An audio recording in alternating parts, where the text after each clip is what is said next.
How will this shark attorney disrupt Tommy and Monty's oil boom? Will Angela and Tommy's relationship be successful this time around? Is Cooper unraveling all the wrong emotions as Ariana grieves Elvio? What will happen with MTEX as Monty's life hangs in the balance?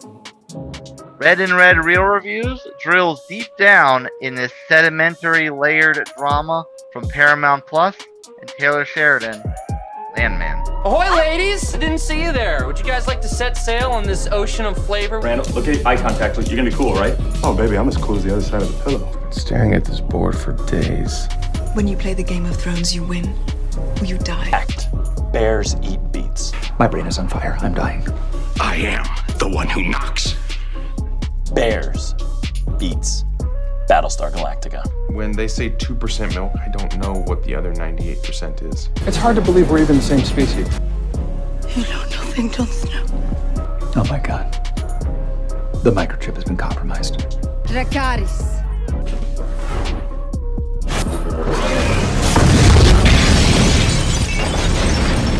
And welcome back one more time on Red and Red Real Reviews. And I laugh because at a certain point, when do we just consider ourselves the home of Taylor Sheridan shows? You know what? I was trying to figure out how many we've covered. I'm pretty sure it's our 6th show of his that we've covered. That's a lot. And there's still Yeah. like all those Yellowstone prequels that are coming for the new season's coming for too. So it's not over yet. Yeah, like it doesn't count the ones that I've seen. Like, well, I've seen the first season of 1923, but they have a new season of that coming out. But we did not cover that show, so That's right. Yeah, there's still more opportunities of shows for us to cover in his big arsenal of creations that he's made. Yeah, and considering Paramount just gives him a blank check every time he's got an idea for a new show, I don't foresee new ones stopping either. Oh, I don't think so. I think he's on a roll here. And you know what? I'm kind of thinking that, there's a lot to compare it to, sure, but I sort of feel like Landman for me is probably in the top 3 of all his shows. Yeah, I very much enjoyed this as well. And I mean, normally we kind of set this up as a what did you think going into it? But Right. this was this was a pretty fresh concept. Mm. So I'd rather like unbox this as kind of not necessarily what you thought of going in, but kind of whether you viewed this show as a drama or just a dramatized version of kind of real life. I mean, I think it seems like a drama, but I was looking a bit into Taylor Sheridan's background just out of curiosity, and it seems like he might just know a lot about the oil industry and about that area. So from what I can see, I think he was born in North Carolina or something like that, but it seems like for the most part, he was raised in Texas. And I'm pretty sure, I didn't note it down, but I'm almost certain that he wrote every single episode of this show. Not to mention directed it as well and produced it or whatever. So I think he did have writing credits on every single of the 10 episodes. So what I gather from that, and it said that he was raised in Fort Worth, according to Wikipedia, of course. Yeah. So They tell us in it college, seems don't cite Wikipedia. exactly.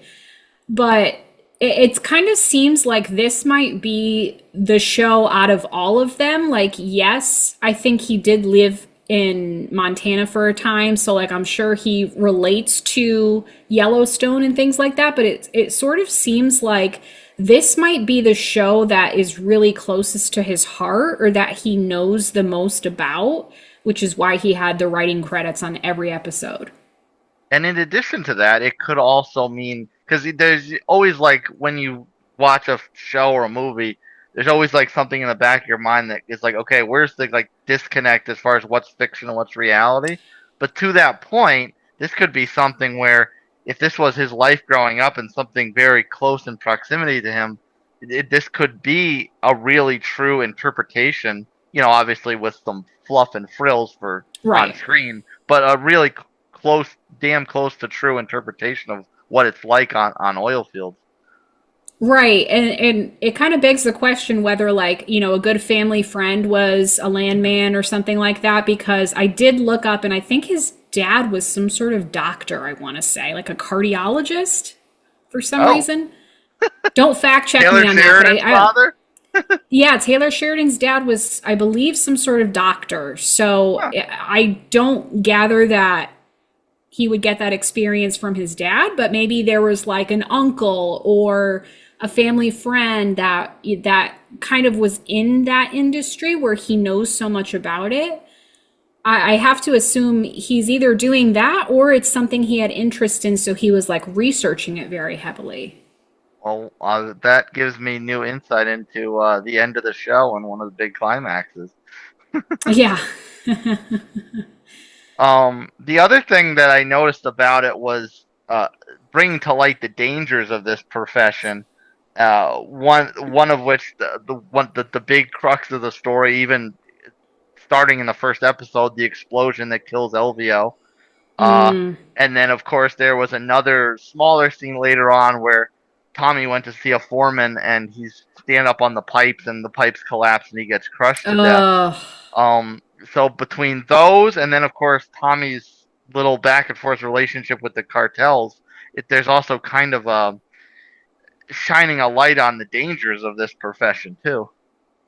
Oh yeah, and not even just the physical dangers and the crime dangers, but also the financial dangers, right? I mean, it seems like Tommy has lost everything he had once, and there's definitely the reference several times that, okay, well, the oil industry, like all of this could be over in the snap of a finger, so kind of the fact that the oil industry is not really as stable, like it does have limitations, and it's going to, no pun intended, dry up at some point.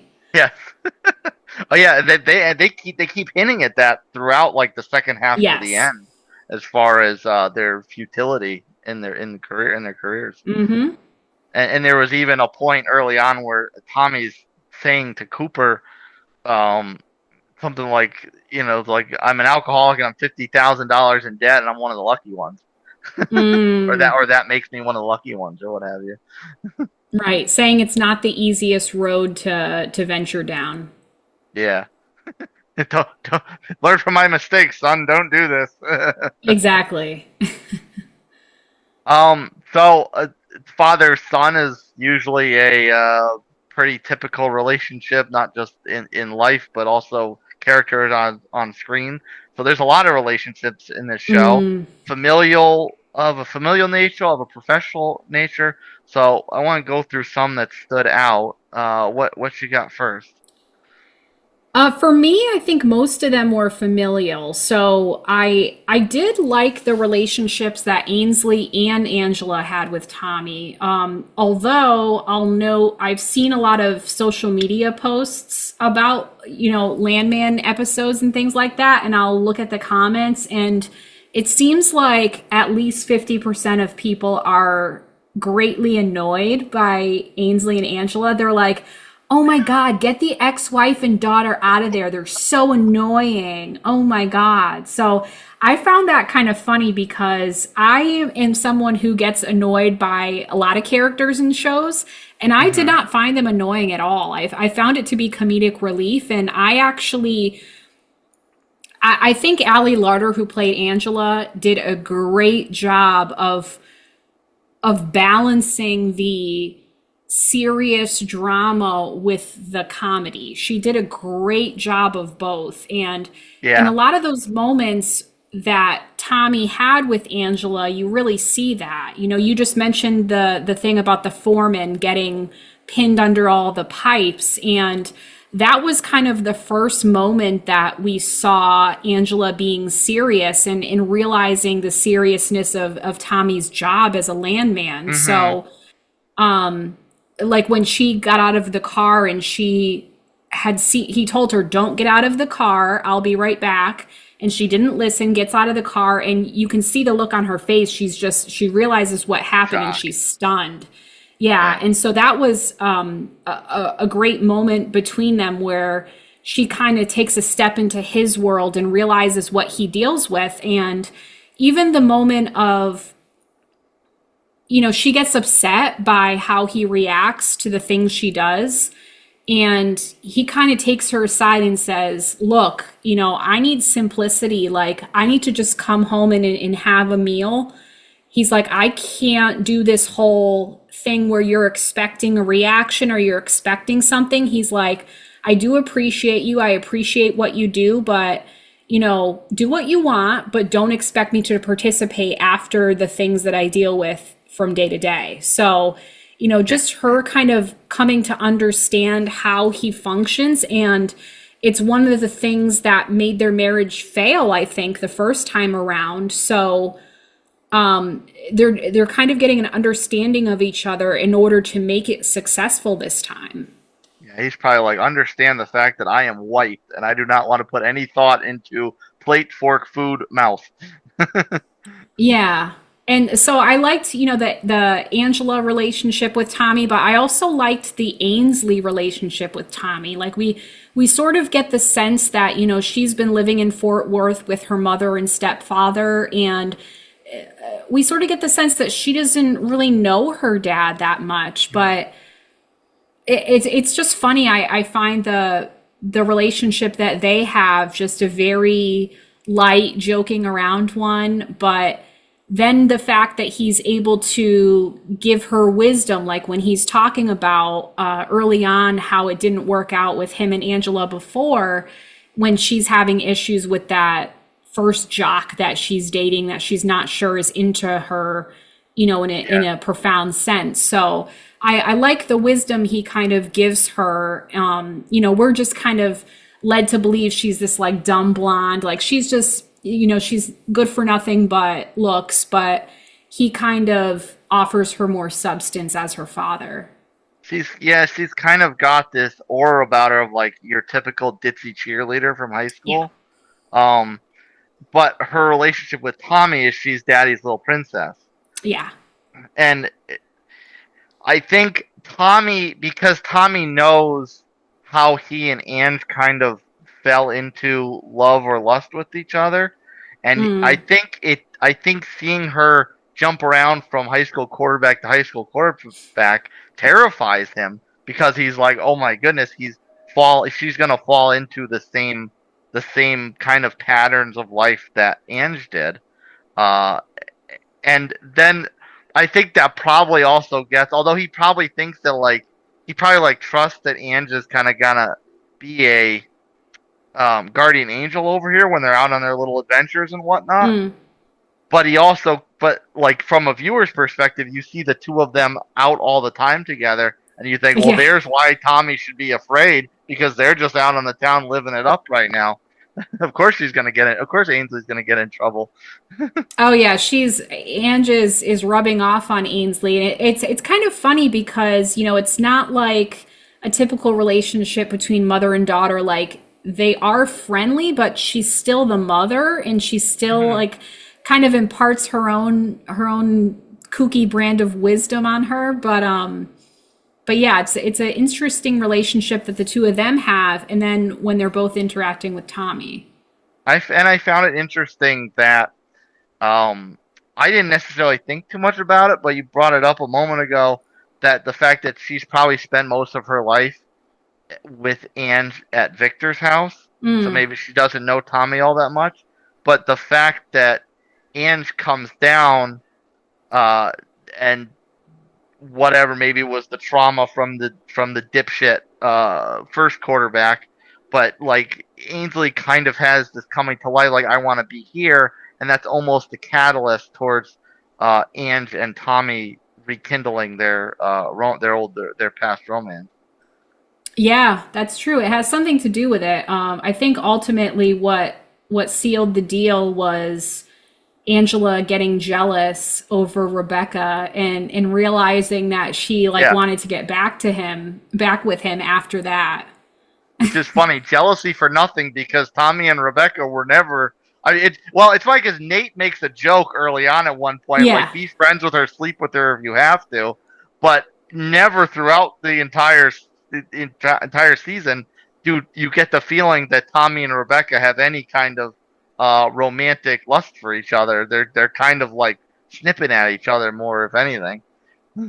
Right, but for some reason Angela feels threatened, and that's when she decides kind of I think that she's Yeah. like, okay, I want to do this. Yeah. And then when they ambush the two of them at the patch and Tommy winds up walking out, that may have almost been Angela's kind of reality check, like, oh, this isn't what I thought it was. Yeah, yeah, I think so. The other one is Tommy and Monty, which I thought Mm. was very interesting because early on it kind of felt like they were just existential. Like they're kind of they're two alphas, but they're from two different worlds within the same world. You know, we know certain politicians like Venn diagrams and such.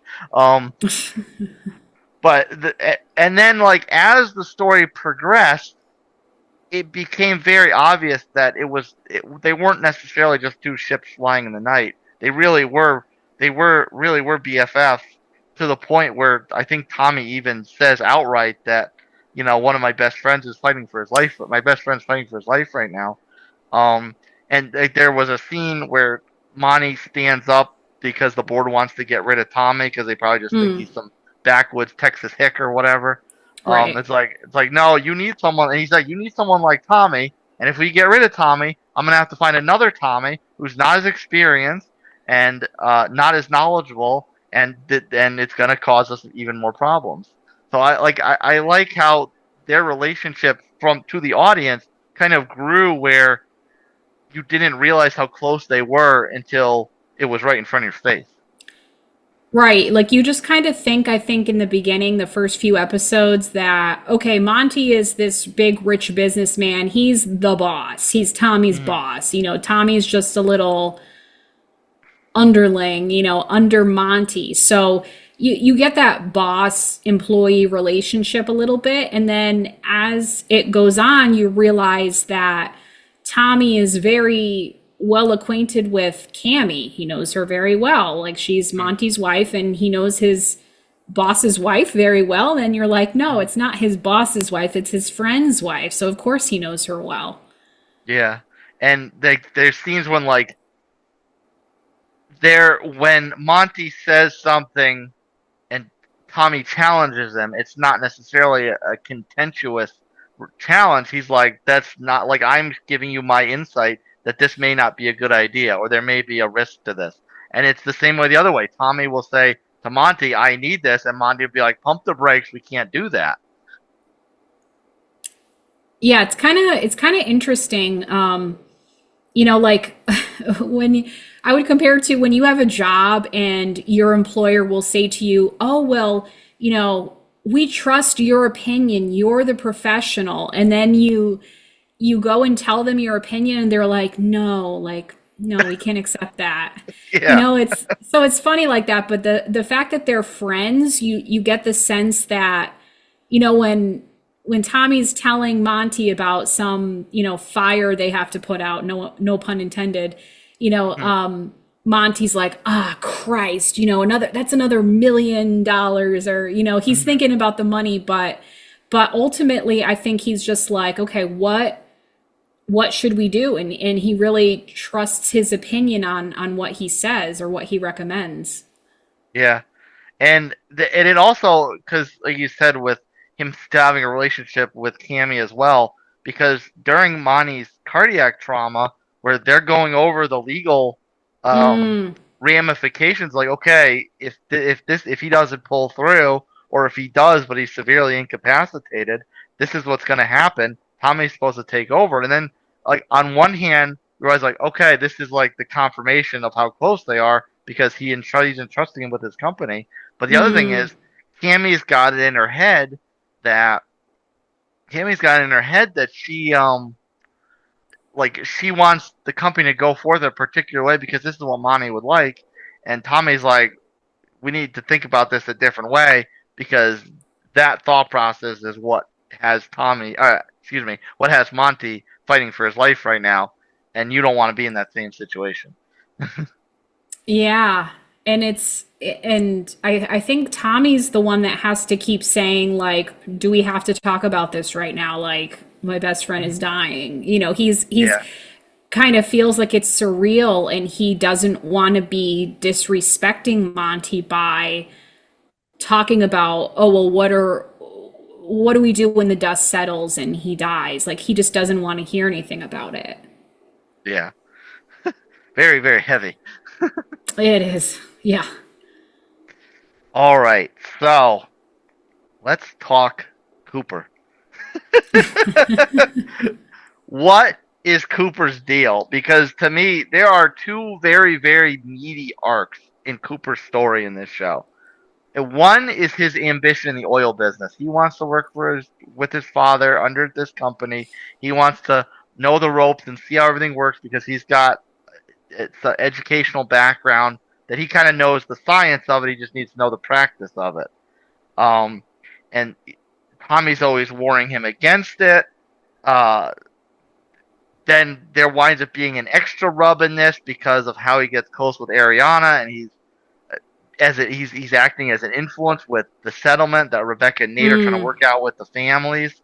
And then, of course, the other side of Cooper's arc is that relationship with Ariana, where you don't necessarily you kind of watch it and you want to believe that he's very genuine and he was just trying to help and he's slowly starting to fall in love with her. But then on the other hand, you're like, is that it, or was Manuel kind of onto something? Maybe he just saw a pretty girl and wanted to get in her pants, and then their closeness kind of grew from that and turned into something more than lust.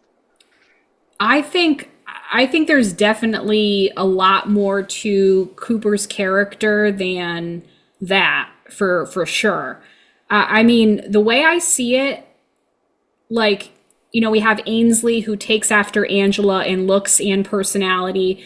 Well, to me, Cooper is like an extension of Tommy, but he's also like the best parts of his father. We'll talk in a bit about some moments of heart, and there are definitely several moments where Tommy, I would say, conveys a lot of emotion, and he's very actually sensitive. Like, he kind of has a tough exterior and he has to, but he does have a heart, and that he does. And I see Cooper as kind of the embodiment of that character from Tommy. So I feel like he doesn't know anything else but to be courteous and respectful. And I mean, we see that when he goes to meet with that first guy that he, goes into business with, this older gentleman that's kind of thinking that he doesn't have a good future with the oil on his property, and just kind of laughs it off at first. And, he asks for less than Cooper. Cooper says, no, you're going to want more than that. Kind of shows him that he's an honorable businessman, and doing business with him means you're not going to get screwed with me. So, I mean, I in business, like, yes, he has the tenacity to go after what he wants for business, but he's also going to do it in a respectful way. And I think as far as Ariana goes, I think he pretty much did just fall in love with her. And I think she kind of reciprocates that feeling, like what from what she tells Tommy when he comes to visit her house. She kind of says, like, I didn't count on myself having feelings so soon after my husband died. Like, she felt guilty for it. Mm-hmm. And she kind of, in so many words, says that she's like fallen for Cooper. Like, it's just, it's the difficult part of the situation. But, I think his love for her is very genuine. And like, if you see in the earlier, like, my husband was just watching the first episode last night. He watched 4 episodes in one sitting, by the way. But there was the scene of the first time where the guys at the oil well, they're all riding in the truck and they go past that coffee shop with I forget what it's called, brews and broads or whatever. Yeah, whatever it was. Yeah, so like you could just tell he's a guy that's, because he's so like honorable, like he gets like awkward. She's just like, oh, sugar, what do you want? And he's just like, like he gets kind of bashful. And then I think there's one moment where like Ariana's changing and he like turns his head and literally is respectful. Like, I'm not going to look at her when she's taking off her clothes. Like, yeah. Well, and the other thing is like, because like you said, she fell for him so soon after Elvio died. And like we see a scene at the end where she obviously did not give herself a chance to grieve because she's going through all the pictures and she just has this massive breakdown. And Cooper, he almost has a sixth sense of the best way to comfort her in that situation, because he's like, okay, well, what's this picture about? What was going on here? And he says like, oh, we'll go through each one of these and you could tell me about each memory one by one. Like, just the fact that he swallowed his pride as a man to look at the wedding album of like a girl we could call it dating, a girl he's with, and to look at her wedding album of pictures with her and another guy and say like, oh wow, you made such a nice couple, genuinely mean it, like, yeah. That takes a lot for someone to do. And like, he just felt like she needed that. And he instinctively knew the way to support her and did the difficult thing, even though it's difficult. And, like she said, she doesn't know how to do it. Like, she doesn't know how to get over this. Like, she doesn't know how to grieve. Like, she doesn't have a handbook for how to do this. So the fact that he's just like taking the cues and figuring out what she needs, like, that says a lot about him and his character. And even like doing the stuff around the house and mowing the lawn and stuff like that. And then of course Manuel gets all pissy and comes and starts storming his feet on the front yard. And Ariana comes out. She's basically like, well, where are you? You're over here getting all pissy and mad. You're not the one sitting here helping me. You say you care about me or care about Elvio's memory, but he's the one here helping me, not you. Right. And the fact that Cooper, like, I think he knows that, obviously, like, at first when she says, hey, can you come over? He's like, ooh, I know this is gonna, if these guys find out, like, they said, if you get with my cousin's girl, like, like, basically. And so he knows for a fact that if he talks to her or sees her or has a relationship with her, that those guys are going to basically beat his ass or kill him. And that doesn't matter to him. Like, he just feels like this is the right thing for me to do. Like, he sort of had guilt from being the lone survivor of that situation. Like, he didn't know her husband, but he just felt like this is the right thing to do for me to ask her if she needs help, clean up the yard, mow the lawn. Like, this is the right thing to do, and I'm going to do it whether I end up in the hospital or not. By the way, that reminded me of Guardians of the Galaxy. Why would I slide my finger across his throat?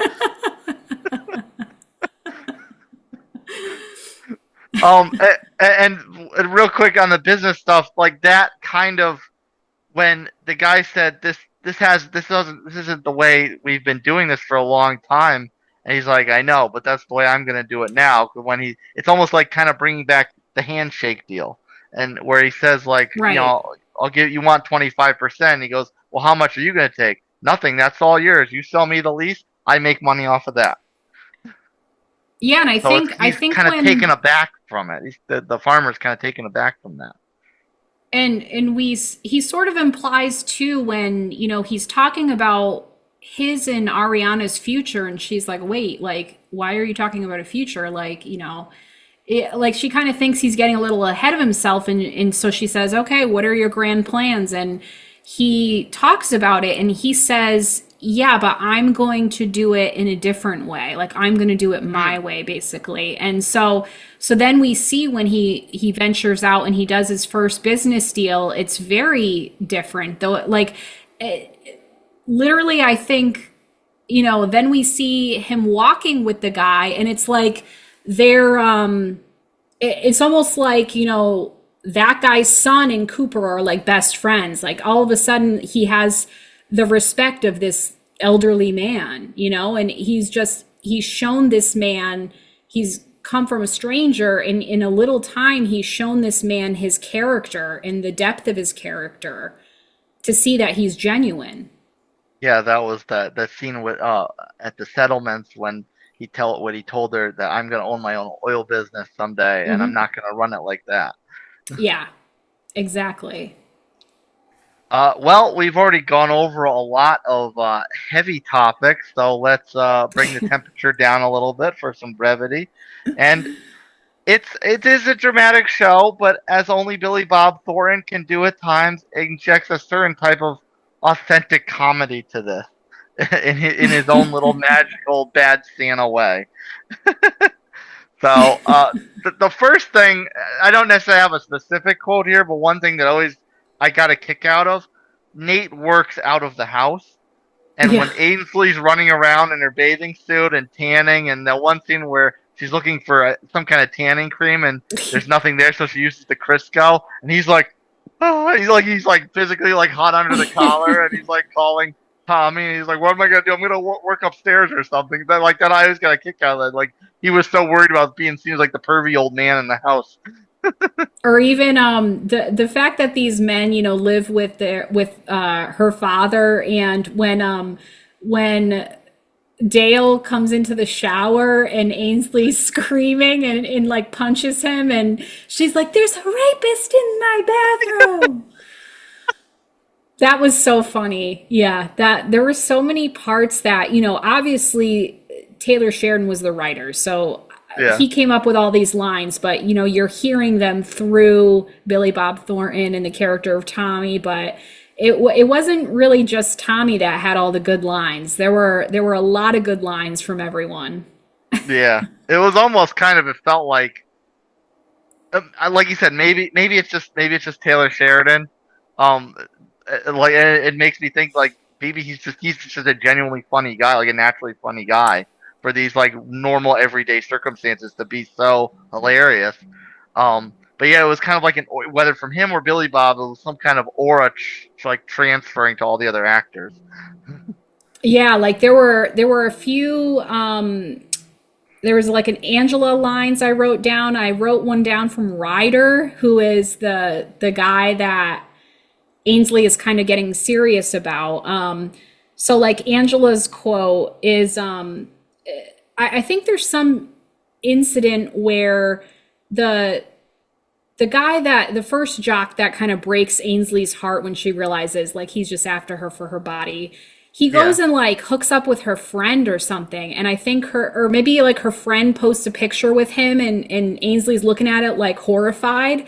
And so, she's kind of sick over it, and Angela's kind of giving her a pep talk, and she's like, basically saying that she knew that her friend would betray her. Like, and so Angela says, no woman who can do the splits can be trusted.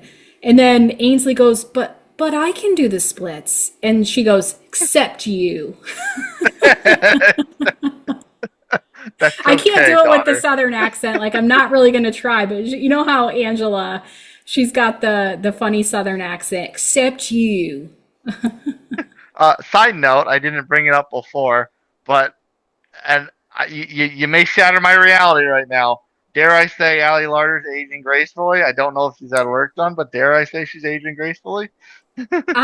You know what? If she's had work done, it's been very natural, because I think she's okay. So I think I looked it up. I believe she's 48, and I think she looks how a 48-year-old should look. So I would agree with that. So no I'm not gonna throw stones at you or Burst my anything. bubble. Yeah. Yeah. Well, it's funny, like that. Like, you've seen the evolution of her from Varsity Blues to Yeah. that's the NBC show Heroes. She was on for Yeah. 17 seasons.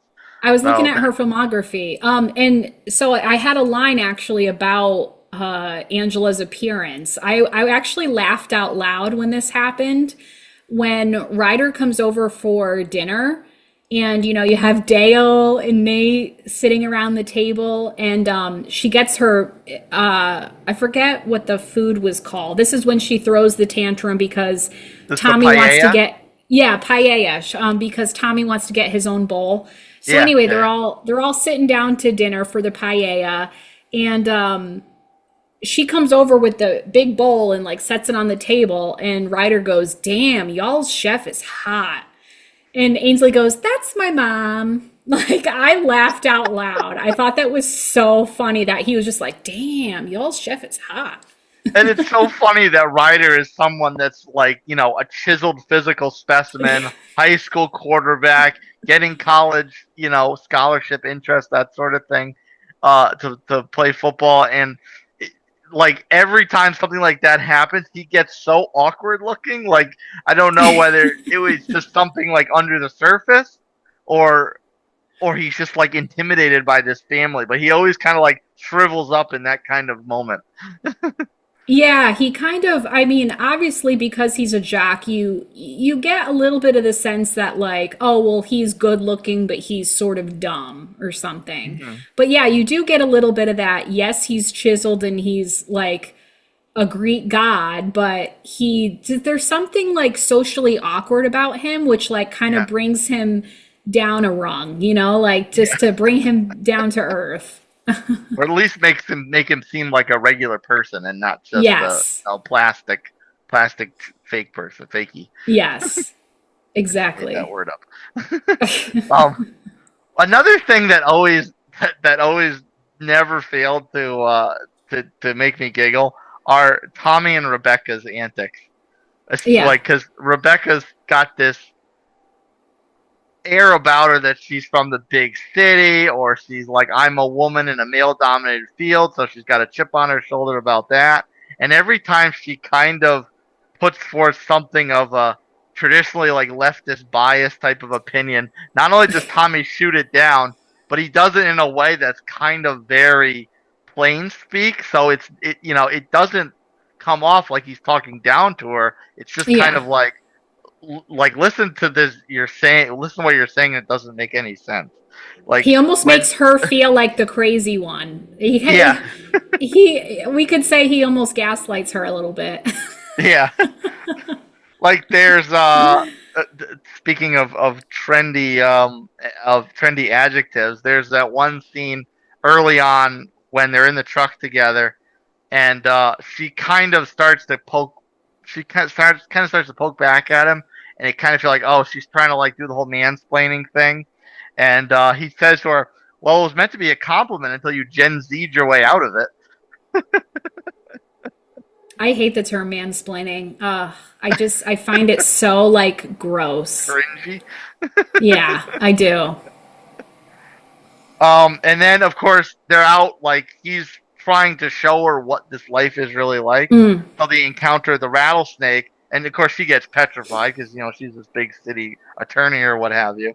So she goes like, can I move? And he goes like, yeah, that would be at the top of my mind. And she's still not going. It's like, it's moving. I don't know why you're not. Yeah. He's very calm, but it's pretty funny. And it kind of reminds me of like a I don't know what the expression is, like a cow in the ocean or something, like something you're out of your element or something. Yeah, and that's what I found kind of funny about Rebecca is because she's kind of like prim and proper, right? Mm. She's very like business. So I was dying the moment where they're at the pub and Angela and Ainsley show up. And like I think Angela, she's like you can see she's thinking like, who is this bitch? You know, like Yeah. she's kind of Yeah. getting jealous seeing him with her. And so she's like, oh, well, you should come to dinner with us. And, you know, she invites her to dinner. And then so Tommy has a really funny line. And like, I could see this is definitely like something from Taylor Sheridan's mind. He goes, I'm sure she'd love to go home and push her cuticles back with a screwdriver. Like basically saying like there ain't no way that she's going to want to go to dinner with you people.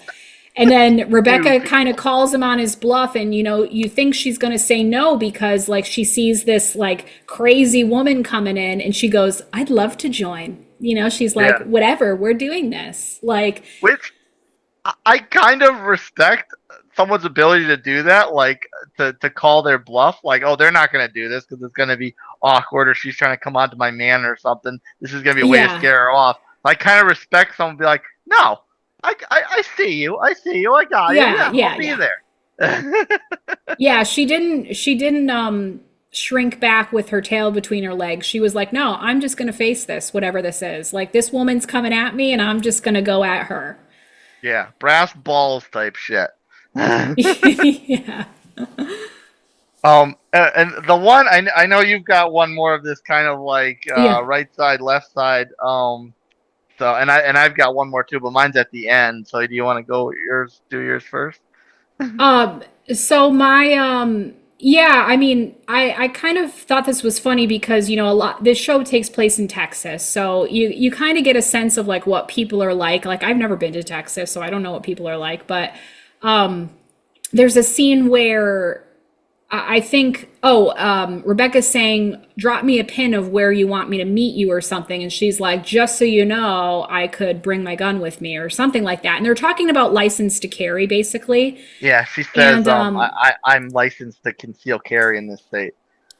Yeah, and he's basically saying, like, she doesn't even need a license to carry or something. Yeah. And so, so I thought it really kind of set the stage for what Texas is like. He goes, that's why we wave at each other when we're driving, because we're all fucking armed. Because like he's just trying to say like, this is why we don't have road rage, because we know that the other person has a gun in their possession, so we don't want to get shot at, so we wave and we smile, and like we're not rude to each other on the road for that reason. Yo, and that is some real life shit right there, because up north you don't hesitate to lay in your horn when someone cuts you off, or they're zipping out in traffic, or they're right in your ass, and you slow down intentionally and don't let them pass you. You don't hesitate to do that kind of stuff on the road.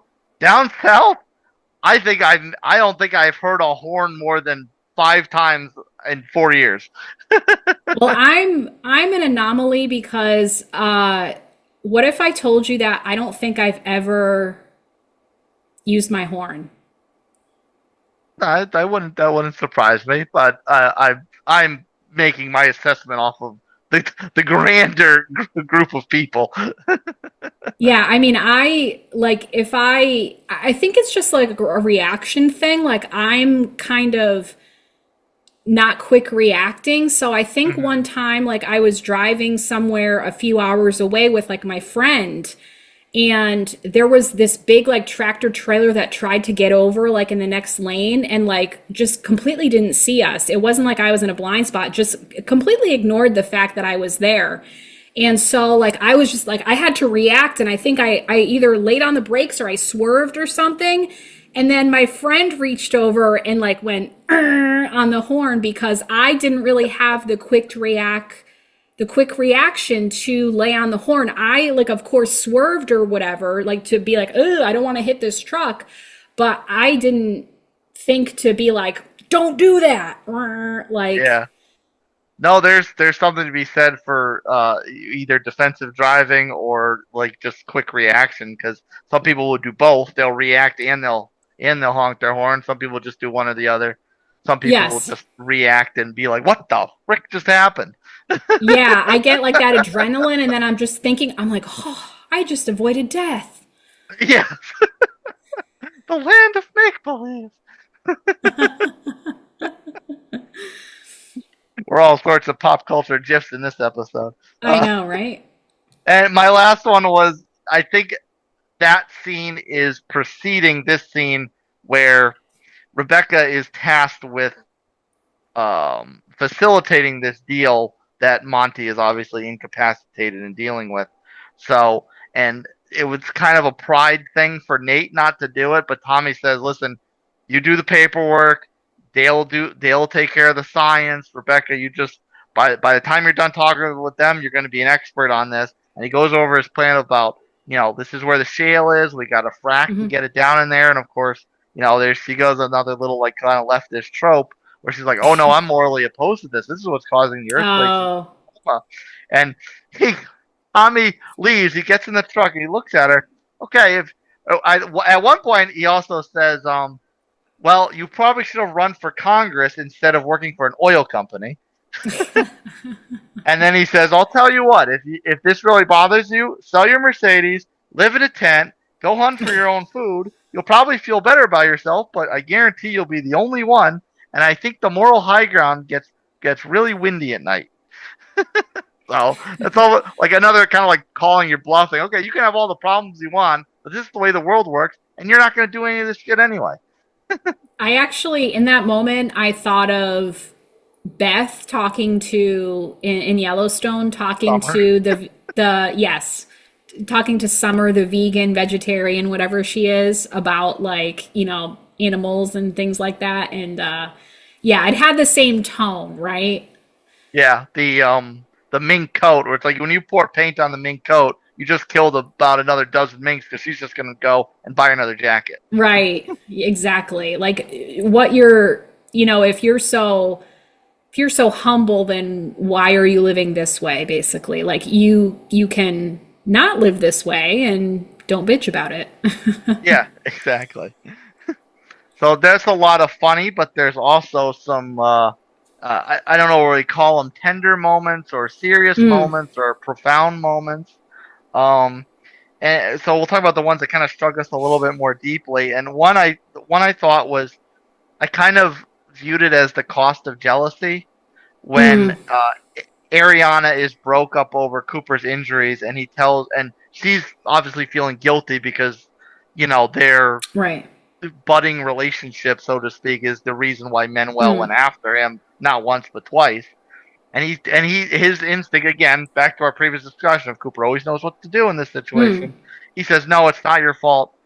He didn't do this for Elvio. He did it for himself," which I think Yes. also goes back to what she told Elvio, like, "You're not the one here helping. You're not doing this for Elvio." So he's almost kind of reinforcing what she said previously, that Manuel is jealous because instead of him being with Ariana, Cooper's with Ariana. Yeah. I mean, I could see it that way. I think it's just like, why does Cooper, or how does Cooper just always know what to say? Like he's so quick with like what makes sense. Like he just calls it out, right? It always comes to him right away. It's like the nice guy syndrome. Could be blessing and a Yeah. curse. Yes, that is very true. It could be, you always know what to do, but it could also lead to a lonely life. Yeah. Yep. And then speaking of Ariana and Cooper, Tommy goes over to her house, and I think he's going over there with genuine care. Like he's just trying to figure out what they are and make sure that one of them's not. I don't necessarily think it's just him being concerned for Cooper. I think Tommy's genuinely concerned for Ariana as well, because he made a comment to Rebecca, or I don't think it was Monty. I think it was Rebecca. He made a comment to her at one point where he's like, "These are our friends. Like these aren't necessarily my employees. We're all friends. We were at each other's Right. wedding. I was at that girl's wedding." So I think he's going over there with genuine concern for both of them, and it kind of feels like, I think Ariana kind of gets the impression that he's prodding in their affairs a little bit, and she takes offense to that, and she walks to the door, and tells him to leave it. It's like, "Judge me all you want from that truck, but I will not be judged in my own fucking house." So I kind of, and like Tommy kind of calmed that down a little bit, walking out the door, but still respected her request and left. So I kind of thought that was that's not how most people would react. If someone tells you, "F you, get out of my house," they would probably be much more aggressive in responding, and wind up turning into a fight of some sort. Yeah, and I think yeah, Tom, in that moment, I thought that was a really good scene. Just and Hmm. I have to give credit to that actress too, who plays Ariana and Cooper, and Billy Bob Thornton did an excellent job. That scene was so well written and so well Hmm. done. But I I wrote down a lot of quotes from that scene, but one that really stuck with me and like where we show kind of the softer side of Tommy. And we believe when he says that he's like, I really hope you guys last 50 years, and if you don't by chance last 50 years, like you deserve to find someone to love, basically. And can you imagine some nice man that you don't know saying that to you, like and genuinely feeling it, because you do get the sense that it's genuine when he's saying that to her. And yeah, it's not even about Cooper anymore. It's just about him, you know, trying to comfort this woman who has been through a lot. Yeah, and even more from that point, it's just the sense that like Cooper always knows what to do. Like that was a moment where you could see where Cooper gets it from. Like Tommy knows exactly what to do in that situation too. Yeah, like he knows exactly what to say to diffuse a situation. But I thought it was funny that at the beginning of that scene, I think she says something to him. Oh, she asks him like, "Oh, like are you going to eat with us or something?" And he's like, "No, I'm good." And she's like, "No, you're eating with us." And she's like, "You can't say that you're not eating to a Mexican woman." And the She said look that to Cooper at one point too, like way she early did, on. yeah. Yeah. And the way that Tommy kind of looked at Cooper, like you're in for it, buddy, because Yeah. she's a tough broad, man. Yeah. I think he actually did say something to him. I think he said like, "Oh son, you really outkicked your coverage" or something like Yeah, that. yeah, yeah, he did. But just the look that he gave him was so Yeah. funny. If that was me looking at my proverbial son and saying that, I'd be like, you lock this one up immediately. Get a ring on that Yeah, finger. yeah, and I think in probably in that moment is when Tommy kind of realized that he had a genuine respect for her. And I think that's why, when she says, "Judge me if you want," but like, I think that's why he leaves out of respect. He's like, you know Right. what? If like I respect this woman and who this woman is, so I'm just gonna leave because I'm gonna diffuse this. I'm not gonna escalate the situation. There's no need to. Yeah, it was kind of like they're good. I know Yeah. they're good from this. Like that was kind of his Yes. confirmation that he doesn't need to be involved in this right now. Mm-hmm. Yeah.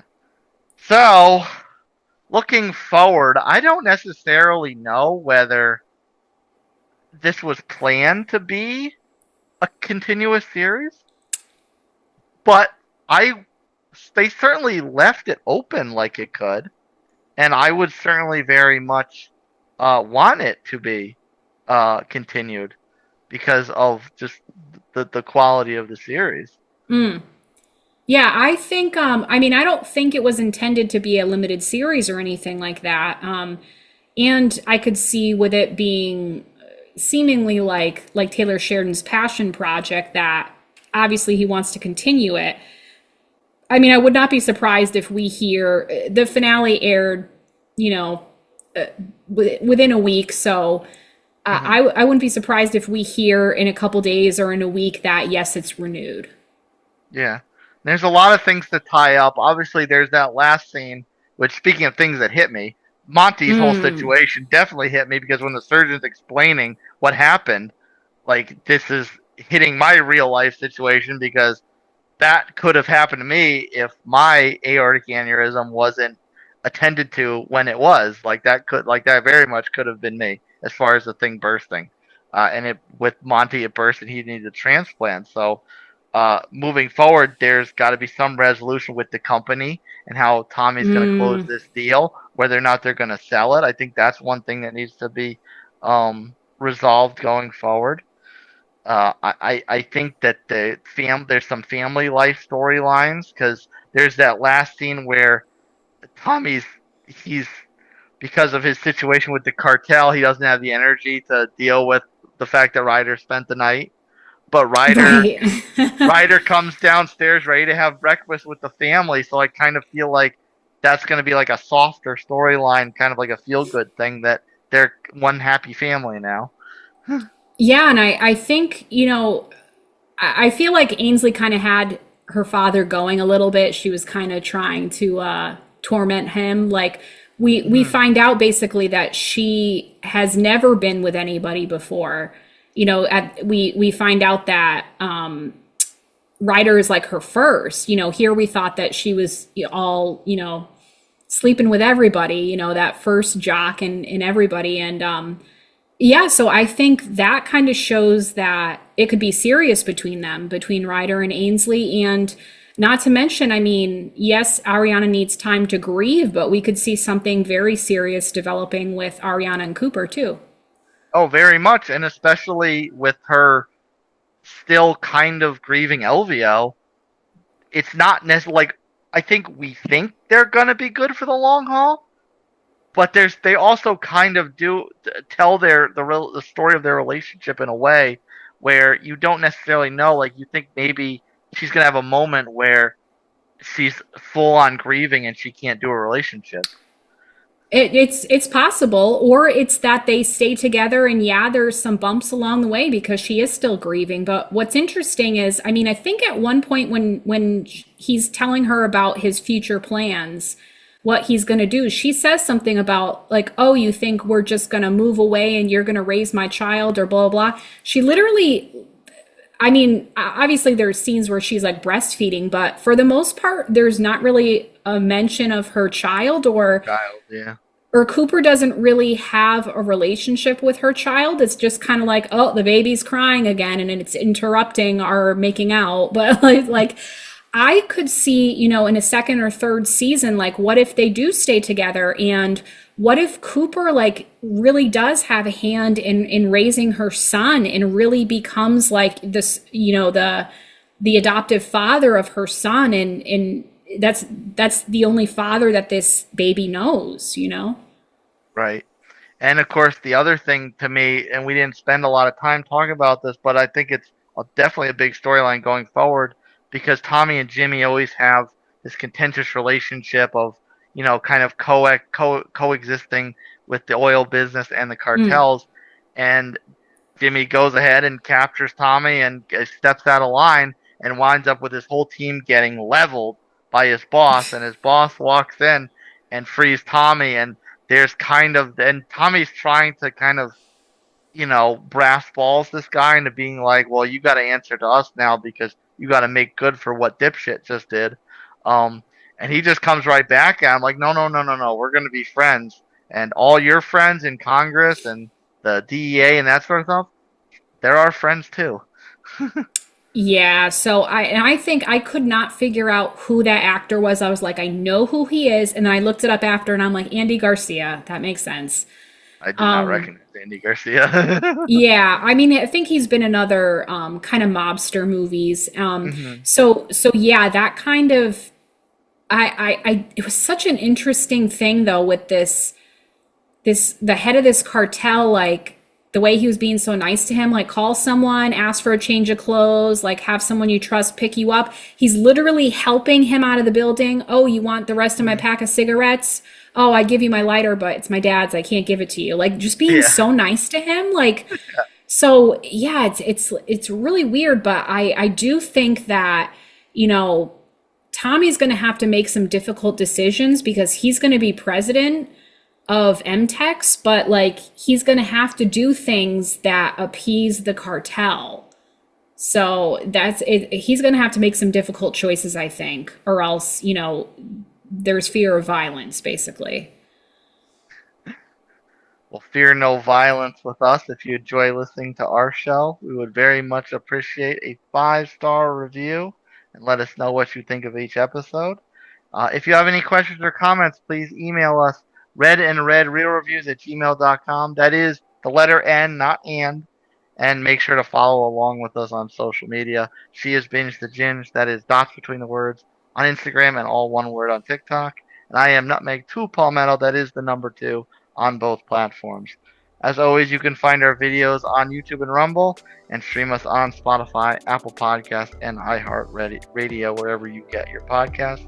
Next episode, we are staying subterranean, but in a post-apocalyptic sense, with Apple TV's dark thriller Silo.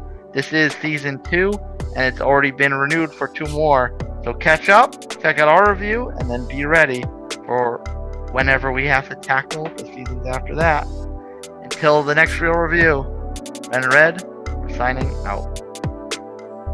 In less than an hour, aircraft from here will join others from around the world.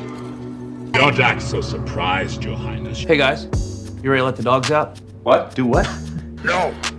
Try not. Do. Or do not. Because I don't want no scrubs. Let the dogs out, you know, like, who let the dogs out? Who? Who brought this guy along? I can go slow ahead. Come on down and chump some of this shit. One more thing. Do me a favor. Don't go chasing waterfalls. Mankind, that word should have new meaning for all of us today. You're gonna need a bigger boat.